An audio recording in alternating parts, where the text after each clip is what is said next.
Sister, I want to ask a question in Revelation, Yes, if you sister. allow me. Revelation chapter 2 from verse 2 through 4. Revelation 2 from 2 to 4, yes. It says, I know your works, your labor, your patience, and that you cannot bear those who are evil, and you have tested those who say they are apostles and are not, and have found them liars. 3. And you have persevered, and have patience, and have labored for my name's sake, and have not become weary. 4. Nevertheless, I have this against you, that you have left your first love. Sister, if you were so kind to speak in death about this first love, how can we keep this love alive, sister, which is so beautiful? And for this not to happen to us, to leave our first love. Sister, may God bless you. Thank you, sister. Our first love does not mean that I love God less than at first. That is not our first love, because I can say that I love God the same way that I loved him from the first time that I read the Bible and I began to read it. I began to fall in love with God. That love that I began to feel for God is the same love that I feel now for him.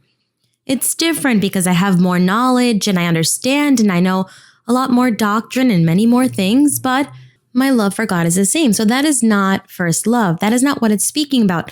What is first love?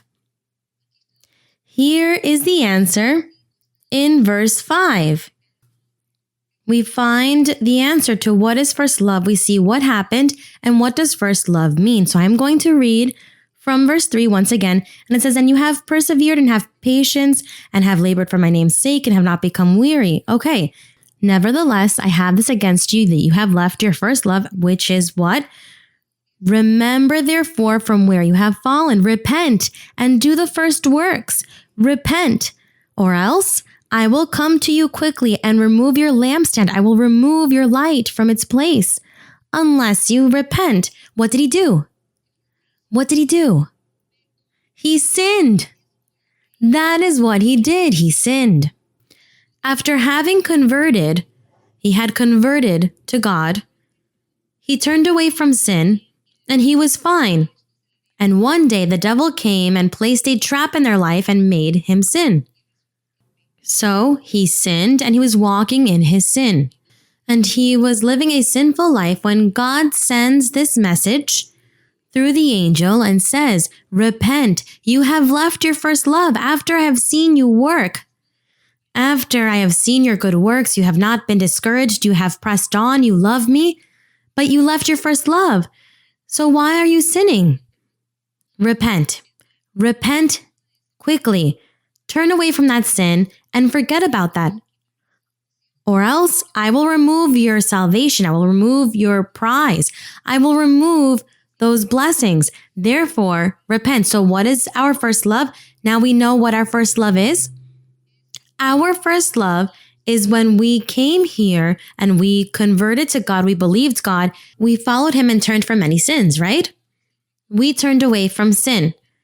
If someone liked to be inebriated every day, they no longer do that, so they have turned away from sin. So they converted to God, so that is our first love. But it turns out that as time went by, years went by, and the devil came and placed a trap, a temptation, and they fall once again in that vice, in that sin, and once again they are sinning. So God says, you have left your first love.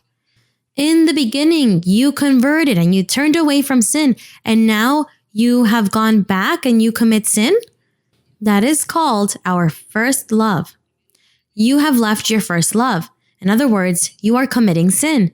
You sinned again. Do not do this. We ought to turn away from sin definitely, because that is what is called our first love. So we must not confuse our first love with our love for God, but know that it has to do with sin.